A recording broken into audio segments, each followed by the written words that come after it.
Welcome back to our studio for this week's Guess Who, and I'm Teresa, and it's lovely for you to be with us again. But dearie me and Scruffy have not been doing very well with our clues. I'm wondering if any of you might have done any better. So let's get Scruff up.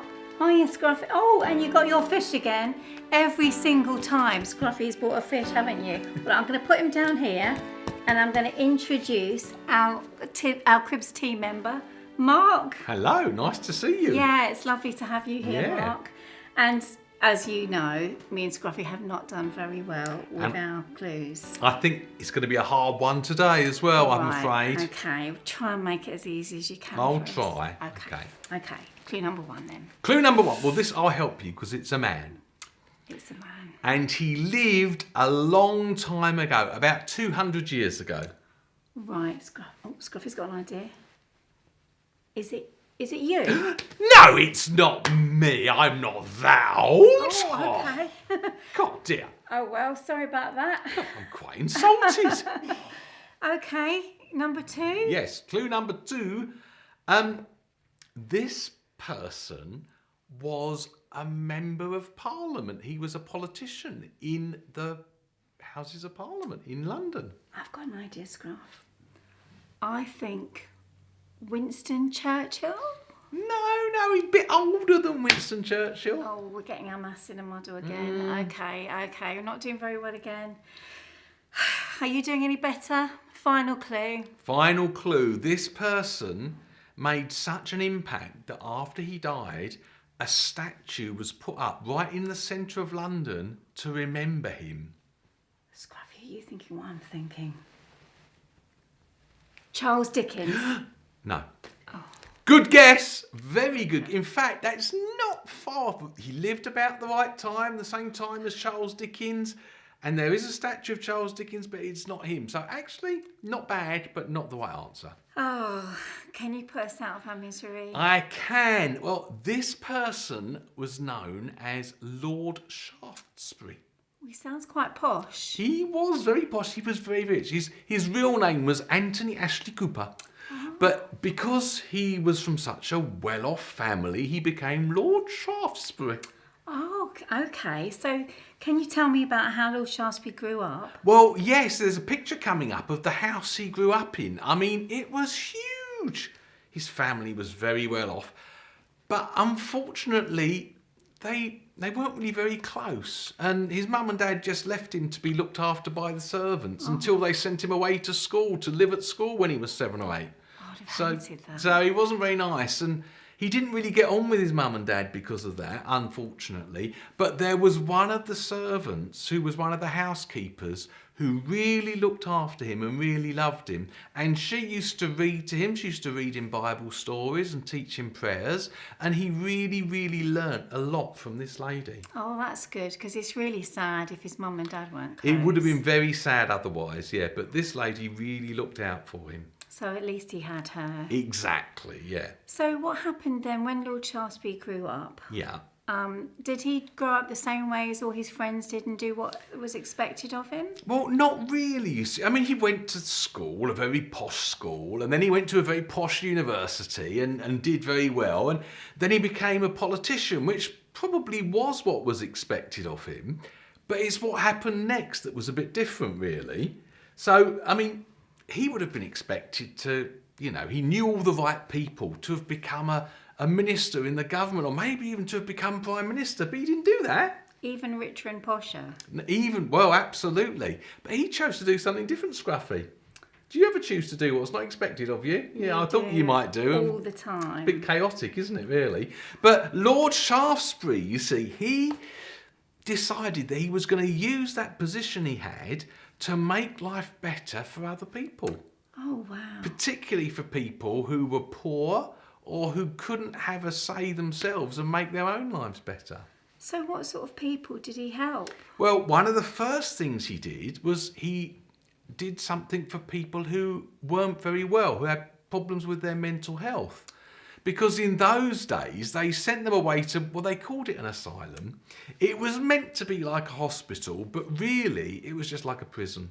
Oh. And Lord Shaftesbury found out how bad some of these places were. And he made sure there was a new law made that meant that the people who were put there had to be looked after properly. Oh, that's much better. Yeah, it was a really good thing he did. And he did lots for other people as well. But one of the main groups of people that he actually spent a lot of time looking after and caring for were children. Okay. So, I don't know if the people watching this, if they like school. Did you like school, Teresa? Well, I liked playtime and fair I enough. liked English, but I really didn't like maths at all. So some school I liked and some I didn't. And what about you, Scruffy? You like all? You love school. Well, that I've learned. I didn't know dogs went to school, did you? Anyway, that's funny, the things you learn, isn't it? But, well, see, the trouble is, when Lord Shaftesbury was around, only rich children could go to school. Really? If your family didn't have lots of money, you couldn't go to school. And do you know what you had to do instead? You couldn't play with your friends. You couldn't sit at home on your Xbox because they didn't have them. Oh. You had to work. So no, just constant playtime? No playtime, no. They had to go to work. And not even like sitting at a desk work, but really hard work as well. What sort of things did they do? Well, children had to do things like go down the coal mines, digging out the mine, all the coal. They had to work in factories making things. And often, little boys especially, were sent up chimneys. They had a big brush and they had to clean the chimney out. I mean, I would have got stuck up a chimney, Well, so that's why they sent That's the why they children. send their little boys up. But they got absolutely filthy, and actually it made them ill. Yeah. Because they were breathing the dust all the time, and it was not very good for them at all. Lots of nasty coughs. Absolutely, yeah. So Lord Shaftesbury knew this, and he didn't think it was right. So he started trying to change it in all sorts of different ways. So, I mean, the thing is, little children as young as four were being sent out to work. Sometimes they'd start work at 6 o'clock in the morning. Goodness. And they wouldn't finish work until 10 o'clock at night. They must have been so tired. I don't know how they managed it, to be honest. And they probably didn't get very much to eat, not even a bit of fish. It was really hard work for them. So sad. So Lord Shaftesbury managed to get a law agreed that said they couldn't work. Well, first he got a law agreed that said you couldn't send children down the coal mines because they were dangerous. It was quite common for the mines to collapse and people to die. And then he got another law passed, eventually, that meant children couldn't work for more than 10 hours a day. I mean, 10 hours is still a lot. Goodness. But it's better than what was before. Yeah. So do you think Lord Shaftesbury found it really hard to do all the things that he had to do? I think he did, because I don't think it was what was expected of him. I don't think some people understood why he was doing it. And some of the things didn't just happen quickly. So the law to limit how long children could work to 10 hours, I think took about 3 or 4 goes before he persuaded everybody that it was the right thing. And maybe as much as 10 or 15 years before they agreed to it. And he just had to keep going and keep persuading people that it was the right thing to do. What a good man, Scruffy. Why do you think, though, that Lord Shaftesbury did all the things he did? Because he was so rich and posh, he didn't need to do those things. He could have made his life very comfortable, but he didn't. Part of that was because Lord Shaftesbury was a Christian. And he believed that what he was doing as a follower of Jesus, he should be someone who made life better for other people. So there's a bit in the Bible where Jesus says to his friends, he says that you're the salt of the earth and you're the light of the world. Now, salt, you could put a bit of salt on a boring old fish and it would make it taste better. And if you think about light, well, you put the light on and suddenly all the darkness goes. And Lord Shaftesbury believed that actually it was part of his job as a follower of Jesus to bring a little bit of light into places that were quite dark. Oh, that's amazing what Mark's been telling us about Lord Shaftesbury, isn't it? And just think, you're going to school now for free, but if it had been a long time ago, you wouldn't have been able to be at school unless your mum and dad could pay for you to be there. So we've learnt some amazing things, and I'm going to try and be kind, and you can too, and follow his example. But I don't think I'll ever be able to do as much as he did. Well, I don't think many people have quite the same impact as he did. And that's why the statue I was telling you about earlier, the picture's going to come up here now. If you go up into London, right into the centre to Piccadilly Circus, there's a statue in the middle there. And we tend to call it the Statue of Eros. But actually, it was originally meant to be the Angel of Christian Charity. And that was put up after Lord Shaftesbury had died to remember him and all the things that he'd done to help other people who didn't have as much as he did.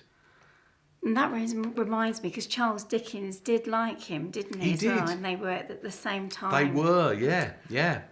Thank you so much for all of this, Mark. And I was wondering, would you be able to pray? And we've learnt so much today. So thank you for being in the studio. And Scruffy, we'll try and follow his example too, won't we? And thank you for the fish, Scruffy. I'll take it home and do something with it. Might put it in my pond. I've not got a pond. Anyway, let's say a prayer, shall we? Yeah. And we're going to thank God for Lord Shaftesbury, and we're going to ask him to help us to just be a little bit more like that and care for other people. So if you want to join in, close your eyes and say amen at the end, or else you can just listen. Dear Lord, we thank you for Lord Shaftesbury and all he was able to do to help people who had so little. Please help us to be more concerned about other people than we are about ourselves. And thank you that it was the fact that Lord Shaftesbury was following you that made him do those things. Help us to be those who follow you in the same way. Amen. Amen.